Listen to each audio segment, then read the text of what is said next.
Welcome to At Home and Abroad with Harrison Walker.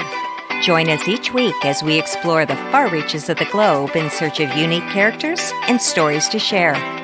Reach beyond your front door as we uncover new perspectives, intriguing ideas, and lessons learned over time. Let's jump in.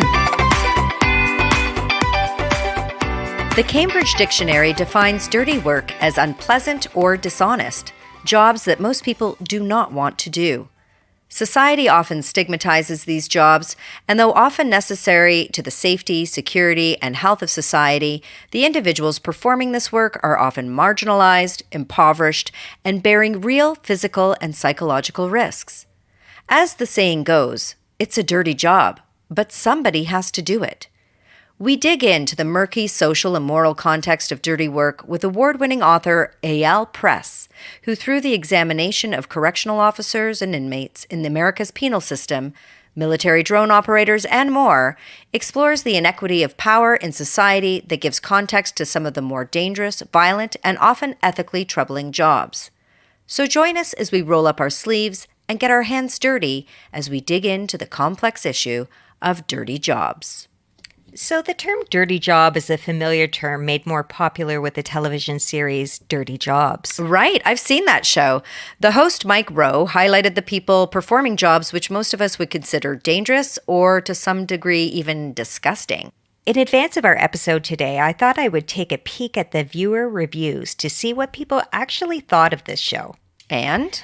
Well, some people thought that the show highlighted work that we would rather not think about. Dirty Jobs was praised for highlighting what goes on behind the scenes in some of the most unsavory work scenarios, most of which we know very little about. And perhaps more importantly, this show was credited for allowing these workers the opportunity to shine. Yeah, well, it definitely achieved that. When seeing what some people do for employment, you realize how much you take for granted in the systems that prop up the world around you. Did you know that there is also a European spinoff, Dirty Jobs with Peter Schmeichel? No, I've never seen the spinoff. I haven't seen it either, but the structure is quite similar, I hear. Apparently, there is some eel farming and inseminating pigs. Jobs I fortunately know very little about, or actually have very little hands-on experience. Zero, actually. I'm shocked, Walker. I'm shocked. Another similar show was produced in the UK called Worst Jobs in History, though I haven't seen this one either. I have. It has a slightly different spin on the American series Dirty Jobs. Sir Tony Robinson reenacts jobs which have been described as dangerous, unhealthy, boringly monotonous, disgusting, and immoral that ever were in British history. Ooh, that sounds pretty awesome. I like the historical angle. I know. Yeah, I liked it. There were so many jobs in history, particularly those that existed prior to modern medicine, that were pretty dirty by modern standards. Okay, do tell. Well, take, for example, the doctor, barber, or the barber surgeon whose job involved bloodletting and leeching, among other things like cutting hair, removal of teeth, and amputating limbs. Wow, a jack of all trades. He was like a medical one-man band. Exactly. Did you know that the colors on the barber pole historically represent red for the blood and white for bandages used? No, but that's kind of gruesome. I don't think I'm ever going to look at those poles the same way. Well, after this next job I'm going to share with you, you won't want to look at toilets the same way either, Harris. Okay, well, this should be delightful. Ever heard of the groom of stool? No, I'm not really sure I want to. Well, the groom of stool was a position often granted to the son of a nobleman. Despite what you might think, not just anyone could hold this position. Oh. Sources claim that the role was established during the reign of King Henry VIII, and apparently the job description required that the groom or young man would have to carry the portable commode, water, and towels from place to place so that the king had all the necessities readily available when he had to stage an evacuation, if you know what I mean. Oh, boy. The groom of the stool was also responsible for monitoring the king's diet and bowel movements and even arranging his work schedule according to his schedule. Oh, his schedule. I wonder what kind of qualifications the king was looking for in a prospective groom of stool. I have no idea, but I hope the position was highly paid. Yeah. These series that exposed the less loved jobs were very popular, perhaps because people couldn't imagine performing some of these downright gruesome tasks today. Right. So what constitutes a dirty job? Well, that's a great question. And in fact, a complicated question. I'm assuming that you mean today and not in the Elizabethan period. You're right. I think we covered that one. Well, I think that most people who hear the term dirty job instinctively think of jobs that require an individual to work in a physically dirty environment. Right. Take, for example, any work that requires interaction with poop. Oh. That would be a dirty job. I absolutely agree that that would be a dirty job. I can think of a number of jobs that require one to get their hands dirty. Some are more physical in nature, like livestock production, sanitation, things like that. But some are more white collar. For example, gastroenterologists. Right. Colonoscopies cannot be all that fun to perform. Necessary, but maybe not that much fun. Maybe not that much fun. And what about those people who are tasked with the cleanup after tragic accidents or horrible crimes? But what would we do without those people? Exactly. When we first began digging into this topic, I couldn't believe that there are people whose job it is to actually smell deodorant that's been applied to underarms, clean or otherwise, and they have to report back to whether the deodorant does in fact work. That's gross and somewhat unreal. Can you imagine having that job? No, actually, I can't, but I think I would take it over a dog food taster. Oh my gosh, what? I'm not kidding. There are people who actually do this for a living. In Great Britain, pet food tasters can make approximately 20 to 50,000 pounds annually. I came across an interview with such a person, and they reported to like the dog food. Well, at least they took some enjoyment from their job. But really, dog food? I know, a bit gross, but for some people, a dirty job is not one where there are unsavory or smelly tasks to perform. Rather, it is dirty work, a job which has a higher than average level of danger associated with it. Yeah, the first thing that comes to mind are first responders like law enforcement, paramedics, firefighters, and correctional officers. It also makes me think of miners, whether the coal miners of days gone by or contemporary miners who are oftentimes, sadly, children in this world today. Yeah, not easy jobs, any of them, though some come with more pay and prestige than others, don't they? Yeah, I wonder what the most dangerous job is these days. Well, according to CNBC in 2019, the most dangerous job in the United States was a logging worker. Wow, a logging worker. I've read a lot of heritage and history of logging in Ontario, Canada, because Canada's growth relied quite a bit on our natural forest resources, but I didn't really realize it was still a contemporary occupation. It is, and it's dangerous. It was reported that the greatest risk to logging workers was the possibility of being hit by a falling object while felling trees or being hurt while operating machinery. The rate of fatal accidents reported was 28 times higher than the all-worker rate, which was 3.5 fatalities per 100,000 full-time equivalent workers. Wow, that does not sound like a safe line of work. Okay, Walker, I know everyone loves to hate a realtor because they think that they make money hand over fist with barely any effort at all. But from experience, I want to say it truly can be a dirty job. Keep in mind, it is female-dominated, but despite that, realtors are expected to respond to a stranger's invitation, go into their homes alone, tour the property in its entirety, including the creepy basement. So you can see how there is a high level of risk associated with this job, right, Walker? Oh, yes, and that's why we're a team, Harris. We look out for each other. We do. The term dirty work is not new. It was first introduced in 1951 by American sociologist Everett Hughes. It was meant to refer to tasks and occupations that are likely to be perceived as disgusting and degrading. And then there are those jobs which are seen by some as being unethical or immoral. I would definitely agree that there are a lot of dirty jobs in that sense. Absolutely. Now, did you see the 2009 movie Up in the Air starring George Clooney and Anna Kendrick? No, I didn't. Well, Clooney plays a seasoned corporate downsizer who is asked to mentor Kendrick. Clooney spends most of the film proving to Kendrick the importance of face-to-face meetings with the individuals he fires. As a dramedy, I have to say there are some pretty uncomfortable scenes mixed in with the humor. It is the humorous moments, though, in the film that make watching these uncomfortable scenes of people getting fired actually tolerable. Not a job I would want, this is for sure. Yeah, I knew someone who did this for a living. In fact, I think she still does. It would be a very difficult job to feel good about. No kidding. Might make it tough to sleep at night, actually. Absolutely. So that kind of job might irritate your conscience a bit, but I think there are many jobs that are much more difficult to perform. There certainly are. Take, for example, this one, Walker, rodent landmine detector. Well, I've never heard of this type of work before. Yeah, I don't think it's very common, particularly in North America, but the job is as it sounds, and I think it does require a lot of skill. The job requires clearing landmines which were buried in jungles during the Vietnam War. In Cambodia, for instance, large African rats, who are very clever little creatures, are used to sniff out TNT. The individual handling these rodents makes about $10 a day. Wow, that's heroic work. Heroic work for not a lot of pay. And how about a snake milker? I've heard of these, and in 1980 on a trip to Florida, I saw this actually being done. Oh, wow, you did? It's definitely not my cup of tea, but tell us all about it, Walker. Well, it was quite interesting, actually. Snake venom is extracted from the fangs of a snake with the intent of developing anti-venom to administer to those who've been bitten by a snake and risk death as a result of the bite. The job pays anywhere from $2,000 to $5,000 a month, I'm told. Okay. So these kinds of jobs clearly involve health and safety risks, but there are other very difficult jobs that are undesirable for other reasons.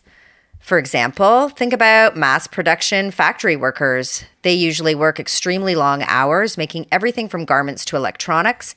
In some places in the world, they can earn as little as 76 cents an hour for their labor. And that might already sound like next to nothing, but then consider that 30% of that goes to the factory owner for their room and board. These workers can never get ahead. This is disgraceful and a huge global problem, which we all contribute to by purchasing fast fashion and electronics. Absolutely. This topic certainly deserves a little bit more investigation and probably an episode unto itself to really do it justice. So what provokes someone to choose a dirty, difficult, and sometimes dangerous job? Sometimes the pay can be attractive in order to entice applicants, but more often than not, these jobs are filled by people who are disadvantaged financially and will sacrifice their health, safety, and sometimes their own personal morality in order to support their families. Yes, that makes sense on both counts. Yeah, I think about garbage collectors sometimes. Obviously they have to deal with job unpleasantries. Right. It's stinky. You're exposed to the elements, but there is also a high risk of getting hurt on the job. You're lifting heavy items day after day. Sometimes there's dangerous items inside. There's also risks of being in traffic because you're getting on and off the truck. And there is clearly a social stigma around the job that people have turned a blind eye to. Currently, the average salary in the U.S. for a garbage collector, or sanitation worker, as they're often called, is $43,000 annually, with a possibility of reaching $60,000 with overtime. So you might not become rich in this career, but you will be able to support yourself and probably your family. Very interesting. Yeah, and then you think about the coal miners. We touched on this too. These jobs are notoriously risky for your health and safety. They make about $64,000 annually, which can be quite attractive to those people who may not have many options for a steady income. Right. And then I'm going to bring it up, the people who clean up after crime scenes. It's something we don't want to think about, and therefore we don't think about it. But cleaning up after a messy murder is an unfortunate but real necessity in today's society. Depending on the nature of the crime, this work can take from a few hours to a few days to accomplish. Now, this is a job I would have troubles doing, but what is the pay? Apparently, cleaners earn an hourly wage. Annually, these workers can make anywhere from $75,000 to $100,000 in North America. But there are risks beyond potential exposure to infectious disease. It would be your mental health that would be really vulnerable. Yes, I imagine that working in this type of environment day after day could significantly contribute to higher rates of post-traumatic stress and depression easily. Absolutely. And you might think that the work conducted in a funeral home might carry similar stresses, but I've actually heard that it can be quite a calm environment to work within, particularly for the introverts among us. Embalmers are responsible for preparing deceased people for viewing and or burial. And these individuals really have to be thoughtful and respectful in their work. So many people would consider an embalming job to be unsavory because it does require down and dirty work with a human body. It requires washing and massaging the body, as well as draining the blood and gases prior to injecting the embalming fluid to slow down the decomposition process. But there's also a creative aspect, as the hair, makeup, and dress of the individual is important too. Embalmers are regarded as a little fringe in society, perhaps morbid. But did you know that they risk exposing themselves to potential diseases and chemicals too from the embalming fluid? So there are real risks involved. Apparently, embalmers earn on average $41,000 US. Honestly, I thought it would be more. Yeah, I did too, and I wonder why that is. Maybe we regard it as a job that would require a little bit more skill. As per the article 10 High-Paying Dirty Jobs, written by Jane McGraw, she notes that it needs to be kept in mind that salaries will depend on experience, location, hours, and intensity of work. Of course, this all makes sense. Yeah, so if you consider that gastroenterologist, these doctors have expertise in the disorders and diseases of the GI tract, which, as we all know, involves the pooper. This so-called dirty job tops the list in Jane McGraw's article at between $250,000 to $400,000 paid annually. But of course, this specialization requires an immense amount of education. Does it ever? And thank goodness there are people who want to take on that job. Mm-hmm. Now, I've heard that often people are attracted to some of these positions because they really are adverse to working in an office, that day-to-day grind where you know exactly what the next day is going to lead to in terms of your work environment. Yeah, and I completely am down with that. I don't really want to be in the same environment day to day. I like a little bit of unpredictability. It really would depend on how you regarded your job, though, wouldn't it? For example, I could imagine that even working in the sewers, despite the obvious downside, could be interesting and an adventure in its own right as you walk beneath the streets away from the hustle and bustle of the city. Very good point. These are exactly the feelings of photographer and urban explorer Steve Duncan, who's known for venturing into the sewers below the streets of New York City to capture some of the most incredible photographs. You can see his photographic work if you go to undercity.org. Duncan states that by showing people that the sewer is a pretty and interesting thing, it helps people care. He was also featured in the award-winning documentary called A Beautiful Waste, which I've yet to see but is definitely on my list of movies to watch. In the movie, he is quoted as saying, "It's understandable to want to go out and look at the natural environment. I'm just taking that same approach to the cities." Now, Duncan describes the experience of being in the sewers in his statement, "You feel a sense of awe. It is dead quiet, and you feel like you are the last man on earth, and that is incredibly rare in New York City." Is it ever? His photography is truly remarkable. It is a must to check it out. His work also likely contributes to reducing the stigma associated with sanitation and sewer work. I find this is a very interesting and important topic of discussion. I do too. Not only are there risks to the body and mind, though, in some of these jobs, Walker, but often people in these very necessary roles suffer from negative self-worth due to negative stigmatization.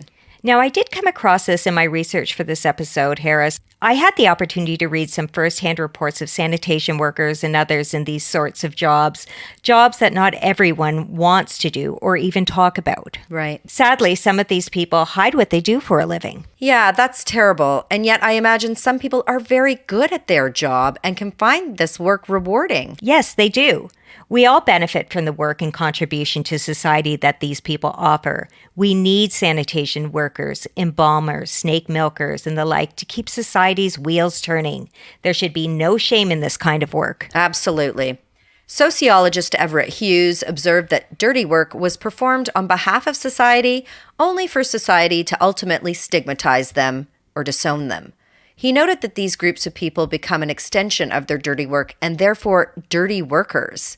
Similarly, in an article in the Journal of Occupational Behavior, dirty work is identified as those jobs that have associated low occupational prestige or even a servile relationship to their clients or employers. For instance, domestic work. Yeah, we talked about some of these issues in our Upstairs Downstairs episode, didn't we?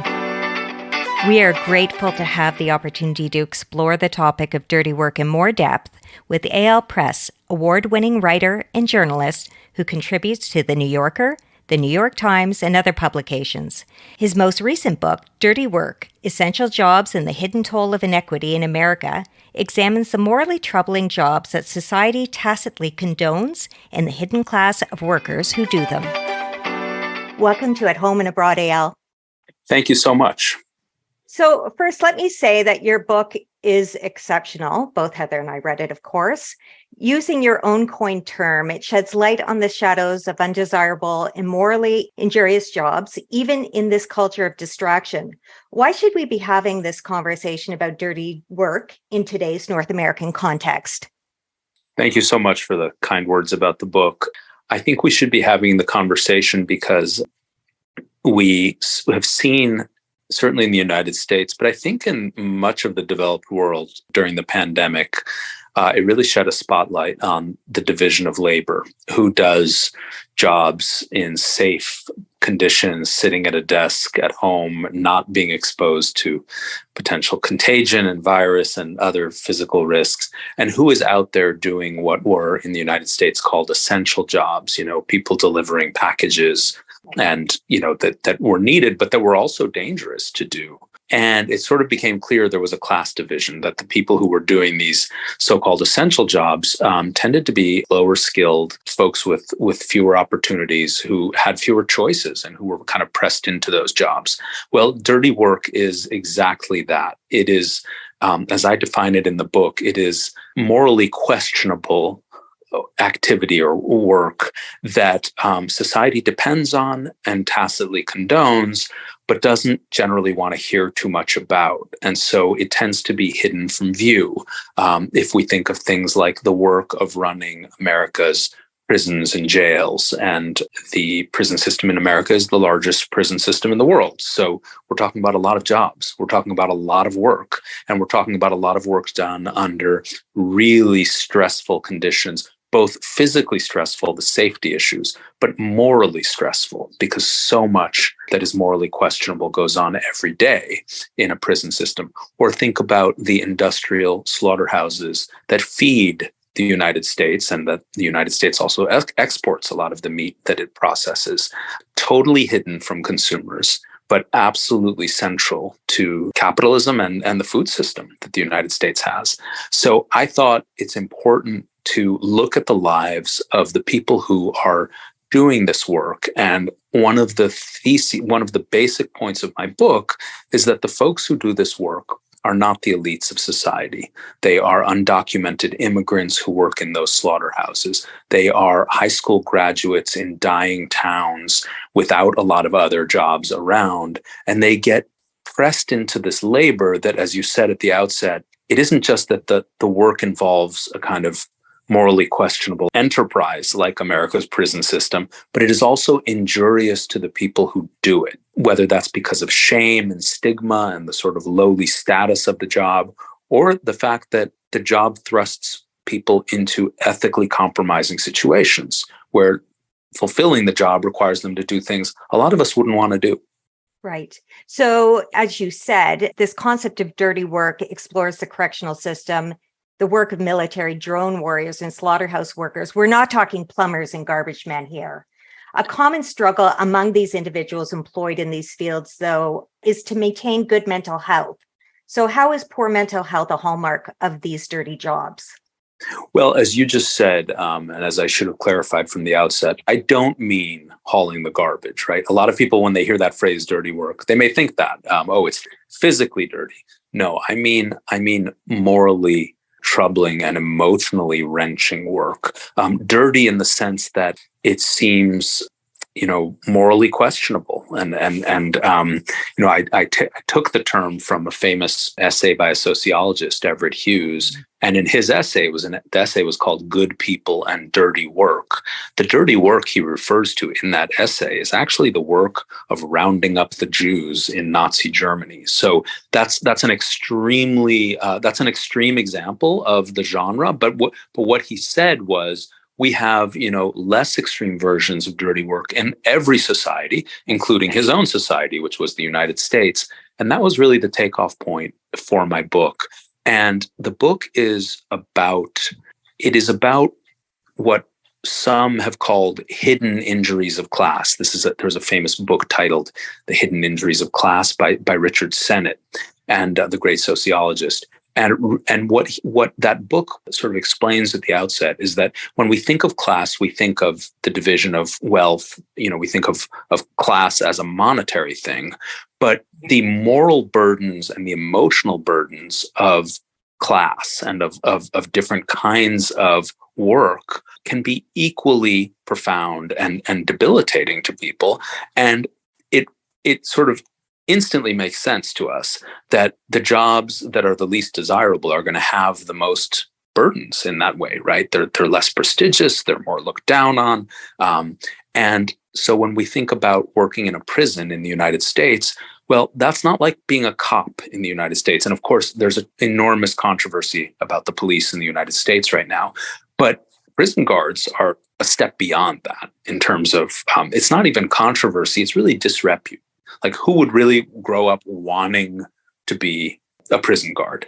And if you talk to prison guards, as I did in writing the book, what you find out is they're very aware of this, right? They're very aware that society sees them as these kinds of, for lack of a better word, turnkeys or brutes. But what I suggest in the book is that the people working in America's prisons are agents of the good people in America, of the people who elect politicians, who built the prison system because they passed the laws, who don't fund mental health services and use the prisons as a de facto mental health system. You began the question by asking about mental health. Mm-hmm. The people who do dirty work in America are often traumatized in different ways by this work. And so I look at that in the book. Mm-hmm. Now, you reference the label of shadow people used to reference the workers in slaughterhouses. This term, it evokes a particularly powerful image of people hidden from society's scrutiny. Now, in your mind, is it society that averts their gaze, or does the stigma of these jobs encourage the workers to hide themselves away? I think it's both. It's a really good question. I think that when I met the workers in a poultry plant in Texas, and these were mostly undocumented immigrants, women from Mexico, they worked in a plant where they were denied bathroom breaks. And the reason they were denied bathroom breaks is because it's all about the speed at which you process. So the chickens are going around on a line. They don't want to slow that line down because it will cut into profits. And in turn, and by the way, Americans love their cheap, plentiful chicken. That's what's at KFC. That's what is at Chick-fil-A. So it's all connected to what consumers are buying. But what the workers pointed out is they said, when Americans buy chicken at the supermarket, they often look for labels saying humanely treated. But the humanely treated is about the animals. It is not about the workers. There's nothing on the package to tell you how the workers were treated. And that, I think, is the hiddenness of a society that has basically decided we're okay with eating this food produced under invisible conditions. We're fine with not hearing anything about how the workers are treated. At the same time, there is a certain level of disrepute around the job of working in a slaughterhouse. It's not prestigious. It's probably something you wouldn't go to a cocktail party in Cambridge and tell people you did, unless you were an anthropologist doing field work. So it's a little of both, I think. Mm-hmm. And they're often tucked away as well. Very much so. A common theme in my book is the ways that society keeps this work out of sight. Mm-hmm. That's been true really throughout history in the United States. At one point in my book, I talk about, this is a very vivid example of dirty work. I talk about the people the slave traders in antebellum America. Now, antebellum America in the South, slavery was the key to the whole society, right? Everyone was implicated in it. But nobody had a good word to say about the slave traders. And because this was embarrassing. So what did they do? They hid this. They tried to keep it, they tried to stow it away and dissociate themselves. And dirty work is all about this process of dissociation, where society, both on the one hand, asks for what the workers are doing, on the other hand, doesn't want to hear about the work. So do you think it's possible to influence and encourage people in the upper echelons of society to acknowledge these workers and the struggles that they're facing in the morally objectionable work that they're doing? It's definitely possible. I mean, in my book, I look at the prison system and the work, the dirty work inside America's prison system. I look at slaughterhouses. I look at, as you mentioned before, the drone program, the targeted assassinations that are carried out by military drones. All of those things, there's possibility for public attitudes to change. And in fact, in the last 15, 20 years in America, there's been a profound change when it comes to the prison system. Nobody talked about mass incarceration as a problem in America, really up until, I would say, Michelle Alexander published her book, The New Jim Crow. There started to be activism and advocates saying, wait a minute, what are we doing here? We're supposedly this free society that values, cherishes liberty. We've got a bigger incarceration system than China. What does that say about the kind of society we've become? Well, it's changed profoundly the debate about, prisons and Americans. I think these days, even elected officials on the right who run for office don't say, hey, I want to build more prisons. We got to lock them up and throw away the keys. Well, that was the standard line in the 80s and 90s in the United States. So yes, society can change. The way I think that dirty work can be brought to light and the conditions and maybe even the existence of this work altered and changed is, however, not individual. It requires collective action. So in other words, someone might read my book and say, oh, well, that's terrible, but I don't have anything to do with it. I don't eat meat. I don't support the prison system, and that's fine. It's good to sleep well at night thinking you're not implicated in those things. But to really change those systems, I think requires some collective consciousness. Yeah, I agree. And I think, too, our attitudes towards dirty work, they become entrenched due to income inequality and as well as the racialized hierarchy that we experience across North America. So how do we combat those overarching systems to reduce the stigma and marginalization of dirty workers? I know that's a big question. I mean, I think it doesn't happen overnight. And, I think that the systems are real and they're powerful and they're deeply entrenched. But we always have to remember that systems require human beings and individuals to operate. They don't operate on their own. There aren't blind forces that keep America's prison system running. There are human beings who are hired to run the mental health wards of prisons, which are now, as I say in the book, the largest mental health institutions in the United States. Now, I think it's extremely convenient for Americans to blame the folks working in those mental health wards when terrible things happen, say, as they do in one of the prisons I write about in detail, a prison in Florida. There were terrible, terrible abuses of the mentally ill, incarcerated people in this prison. It's called the Dade Correctional Institution. And it would be very easy to say, oh, God, they must have had a brutal bunch of guards there who were responsible. And that is usually how it plays out on the local news. And that's it. And everybody forgets about it. Well, that's not good enough because those guards are paid very little. They are not trained to deal with the population they're dealing with. They don't have programs and professionals and let alone an environment where they will productively intervene in the lives of a lot of the people who are under their watch. So what do we expect will happen in those situations? Well, the guards are going to very quickly learn that the only way to enforce order in the institution is through force, through threat, through violence. And so America's prison system is run on those things. Florida, as I say in the book, spends the second least of any state in America on mental health services. So you have a lot of people who need those services and don't get them. And then it has the third largest prison system in the United States. So where do the folks end up who don't get those services? A lot of them end up cycling through the criminal justice system. And then when something bad happens, we say, oh, these terrible guards, how could they have done this? They were brutal. They violated the human rights of these people. Well, who created this system? It was, then Governor Rick Scott, who is now, of course, a senator. It was the head of the Department of Corrections. It was all the voters who put them in office and didn't think, why are we doing this? So we have to look beyond just blaming the people who do this quote unquote dirty work. Absolutely. And often many of the people who engage in these kinds of forms of employment don't have many options.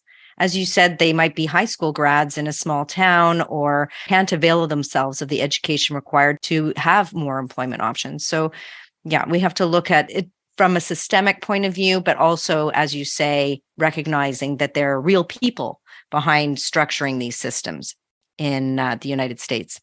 Absolutely. I mean, I didn't write this in the book, but I sometimes say this. If you wanted to find a way to change the fact that prisons and jails in America are the largest mental health institutions in the United States, one way you could do it is take all the top psychology programs in the United States where the top psychiatrists and psychologists are trained professionally.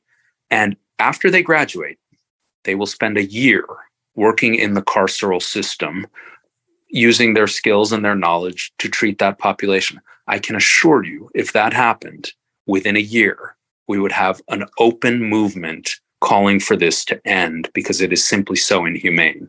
But that's not who works in the carceral, in these mental health wards. So it's hidden away, and the workers who do it are, as you say, a less privileged group of people. Well, I love that recommendation.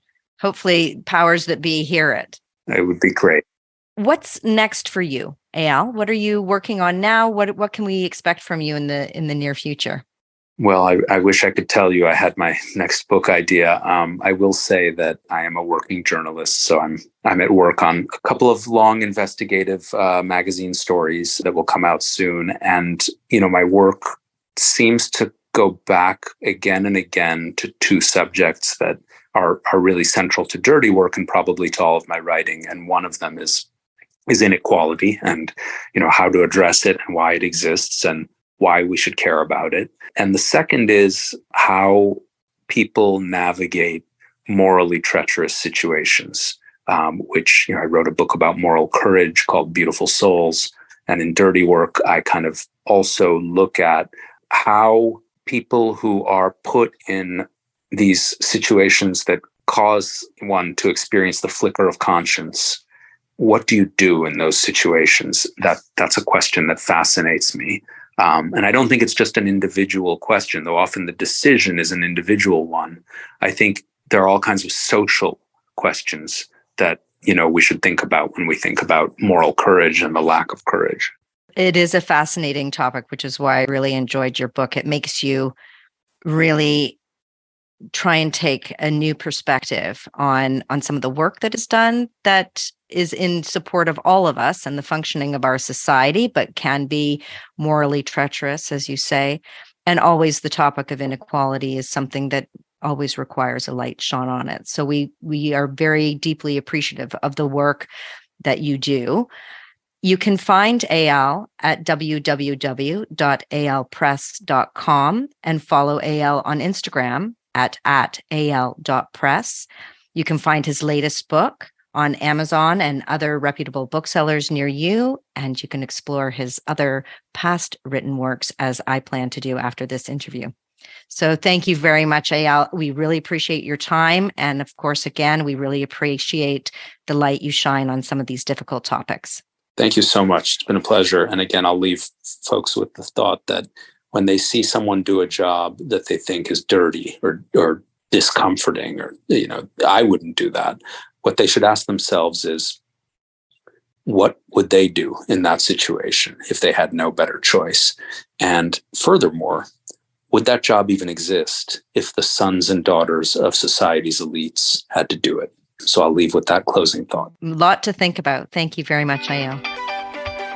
What I keep coming back to is the fact that many of these jobs that we consider dirty are critical to the functioning of contemporary society. Can you imagine if there were no sanitation workers? I know. Eyal Press describes a nearly invisible workforce that toil on our behalf. Consequently, these workers suffer the impacts of the work itself and the stigma, both mentally and physically, as society keeps turning either a blind eye or a scathing eye of judgment their way. Yeah, well put, Walker. I hope in our small way we can shine a spotlight on these marginalized people. They deserve acknowledgement, not judgment. We need to check our moral compass, stash the stigma, and bring transparency to dirty jobs and dirty work. Thank you for joining us at Home and Abroad with your hosts, Harris and Walker. Subscribe to follow us each week as we continue the conversation. You can also say hi to us on Instagram and Facebook at Harris and Walker. We would love to hear from you.